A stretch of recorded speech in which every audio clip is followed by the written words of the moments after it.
안녕하세요, 여러분. 오늘은 한 나라의 이야기를 시작하려 합니다. 이 나라는 세계 사람들에게 부와 사치, 그리고 상상을 뛰어넘는 아이디어로 알려져 있습니다. 한국인들에게는 주로 2022년 월드컵 개최국으로 먼저 떠오르는 나라일지도 모릅니다. 또 몇몇 축구 팬들은 아마 2018년 아시아 U23 대회에서 한국 대표팀이 맞붙었던 카타르를 떠올리실 것입니다. 그러나 오늘의 이야기는 축구가 아닙니다. 오늘은 카타르라는 나라 자체, 즉 문화와 지리, 그리고 역사를 중심으로 살펴보려 합니다. 사실 카타르는 세계에 자신의 존재감을 각인시키기 위해 일찍부터 거대한 야망을 품었습니다. 그 야망의 상징이 바로 2022년 월드컵 유치였죠. 이 대회를 위해 투입된 비용은 무려 2천억 달러에 달한다고 합니다. 한 번도 월드컵 본선에 진출한 적 없는 나라가 지구촌 최대 축제를 불러들였다는 점에서 이는 단순한 스포츠 행사가 아니라 국가 브랜드를 뒤흔든 혁명이었습니다. 월드컵을 유치한 뒤 카타르는 약속했습니다. 사막의 뜨거운 열기를 극복할 수 있는 첨단 냉방 기술을 갖춘 경기장을 무려 12개나 짓겠다고 말입니다. 그중 가장 먼저 주목받은 것이 도하에 위치한 칼리파 스타디움이었습니다. 수용 인원은 4만 명, 한국의 월드컵 경기장과 비슷한 규모지만 그 내부는 세계 최정상급 설비와 잔디, 그리고 공조 시스템을 갖추고 있었습니다. 그러나 칼리파 스타디움은 시작에 불과했습니다. 정부는 그 외에도 웅장한 경기장을 잇따라 건설하며 사막 한복판에서 상상을 초월하는 도시와 인프라를 만들어냈습니다. 카타르의 지도를 펼쳐보면 곧장 느낄 수 있습니다. 이 나라는 온통 사막으로 뒤덮여 있습니다. 여름 기온은 45도에서 50도까지 치솟고 습도는 낮아 극도로 건조합니다. 바람은 종종 모래폭풍을 일으켜 하늘을 가리고 미세한 먼지는 일상의 일부가 됩니다. 자연의 조건만 놓고 본다면 인간이 살기에 그리 호의적인 곳은 아닙니다. 면적은 불과 1만 1,581제곱킬로미터, 한국으로 치면 경상북도의 절반 정도. 한국인들에게 익숙하게 비유하자면 경기도 하나보다도 조금 작은 정도라 할 수 있습니다. 인구는 약 280만 명으로 한국의 한 광역시 정도의 규모이지요. 그러나 이 소규모 국가의 1인당 국민소득은 2021년 기준 무려 59,143달러에 달했습니다. 이는 세계 상위 10위 안에 드는 수준이며 같은 시기 한국의 2배 이상이었습니다. 흥미로운 점은 카타르의 가장 높은 지형조차 불과 103m에 불과하다는 사실입니다.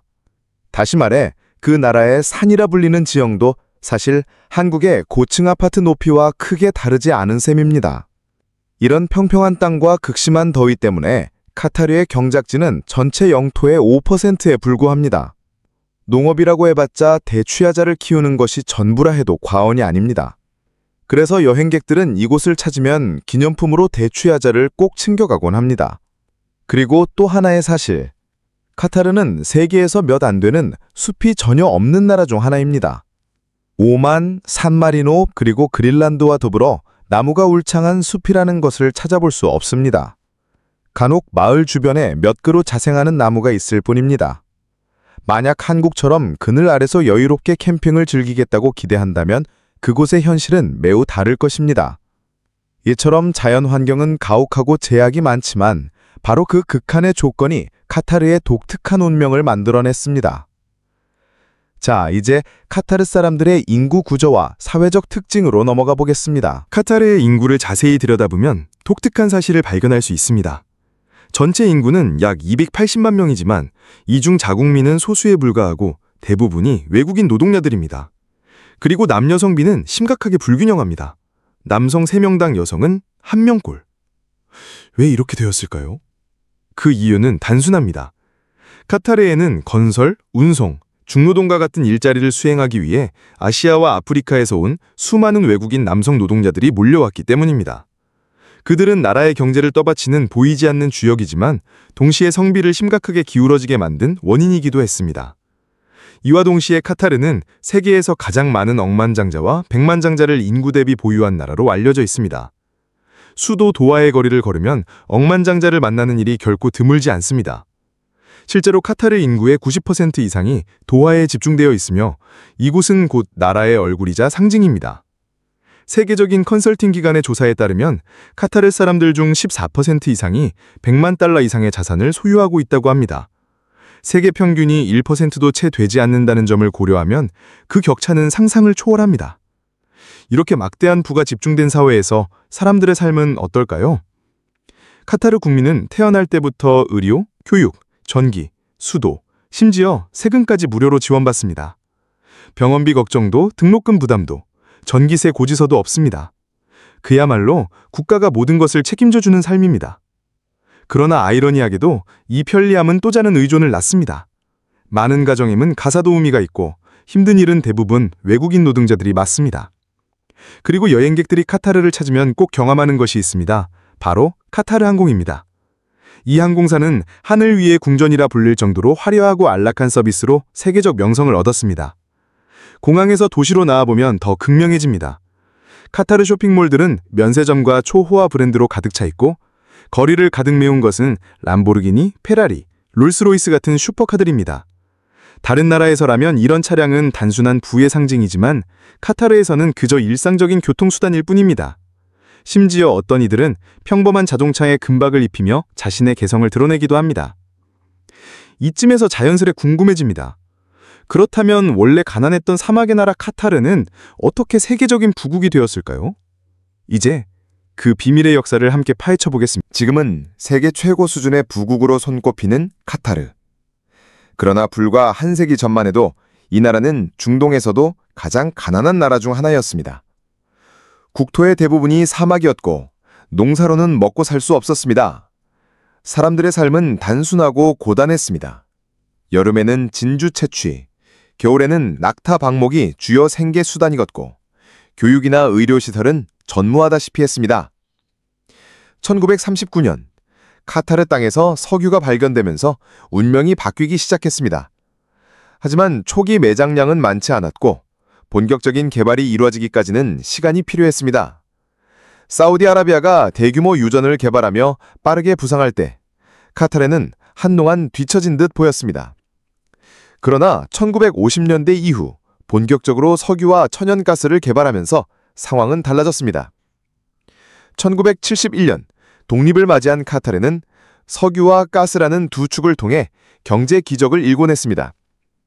오늘날 카타르는 세계에서 세 번째로 큰 천연가스 매장량을 보유하고 있으며 생산량은 세계 2위에 달합니다. 에너지 자원은 국가 수입의 70% 이상을 차지하며 국민들의 부와 국가 발전의 초석이 되었습니다. 하지만 카타르는 단순히 자원 수출에만 머물지 않았습니다. 장기적 안목을 가진 이들은 에너지 수익을 활용해 거대한 국부 펀드를 설립했습니다. 이 펀드는 전 세계 금융, 부동산, 스포츠, 문화산업에 투자하며 카타르를 글로벌 자본의 핵심 플레이어로 만들었습니다. 가장 상징적인 사례는 프랑스 명문 축구팀 파리 생제르맹의 인수였지요. 이제 카타르는 스포츠와 문화적 영향력까지 손에 넣은 셈입니다. 또한 런던, 파리, 뉴욕 등 세계 주요 도시에서 카타르 국부펀드의 부동산을 쉽게 찾을 수 있습니다. 도심의 랜드마크 빌딩과 호텔 상당수가 카타르 자본에 의해 운영되고 있으며 이는 단순한 투자 이상의 의미를 지닙니다. 사막 국가의 부가 지구촌 중심부까지 뻗어나간 상징인 것입니다. 그러나 흥미로운 역설도 존재합니다. 사막이 많은 나라임에도 불구하고 건설용 모래는 수입해야 합니다. 사막의 모래는 입자가 너무 곱고 매끄러워 콘크리트나 시멘트에 적합하지 않기 때문입니다. 바다모래 역시 염분 문제로 그대로 사용하기 어렵습니다. 그래서 카타르의 초고층 빌딩과 경기장은 사실 외국에서 들여온 모래 위에 세워진 것입니다. 이제 마지막으로 카타르라는 나라를 더욱 흥미롭게 만드는 문화와 일상 속의 독특한 풍경을 살펴보겠습니다. 카타르 하면 떠오르는 것은 단순히 부와 석유만이 아닙니다. 이 나라에는 독특한 전통과 현대가 어우러진 풍경이 있습니다. 그중 하나가 낙타 경주입니다. 오랜 세월 동안 중동 귀족들의 오락으로 여겨졌던 이 스포츠는 카타르에서 지금도 성행합니다. 예전에는 어린아이들이 낙타 등에 올라 직접 경주를 했지만 안전 문제와 국제사회의 반발로 이제는 로봇 기수가 그 자리를 대신합니다. 작은 로봇이 낙타 등에 올라 채찍을 휘두르며 경주는 원격 조장 장치로 스마트폰을 통해 진행됩니다. 전통과 최첨단 기술이 이렇게 기묘하게 결합된 스포츠는 세계에서도 카타르만의 독특한 풍경이라 할 수 있습니다. 또 다른 특징은 세계에서 가장 안전한 나라라는 명성입니다.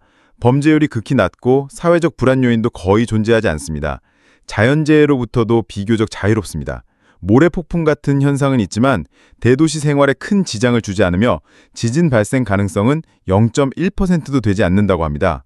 그래서 여행객들은 카타르를 방문할 때 거의 걱정 없이 안심할 수 있습니다. 그리고 카타르에서 빼놓을 수 없는 또 하나 이야기가 있습니다. 바로 가장 저렴한 휘발유 가격입니다. 한국에서는 기름값이 오르내릴 때마다 시민들이 민감하게 반응하지만 카타르에서는 휘발유가 마치 물처럼 값이 쌉니다. 여행자들은 오히려 렌터카를 마음껏 타고 다니라는 조언을 받을 정도입니다. 하지만 그만큼 1인당 이산화탄소 배출량은 세계 최상위권을 기록하고 있기도 합니다. 부유함이 만들어낸 또 하나의 그림자인 셈이죠. 정리하자면 카타르는 사막 위에서 기적을 이뤄낸 나라입니다. 세계가 주목하는 부국이자 전통과 현대가 기묘하게 섞여 있는 독특한 문화의 터전. 월드컵 개최로 전 세계인의 눈길이 끌었던 바로 그 땅은 알고 보면 우리에게 훨씬 더 많은 이야기를 들려줍니다. 언젠가 그곳을 직접 방문하게 된다면 단순히 화려한 빌딩과 슈퍼컵뿐 아니라 사막의 바람과 대추야자의 그늘 속에 숨은 카타르만의 진짜 얼굴을 만날 수 있을 것입니다.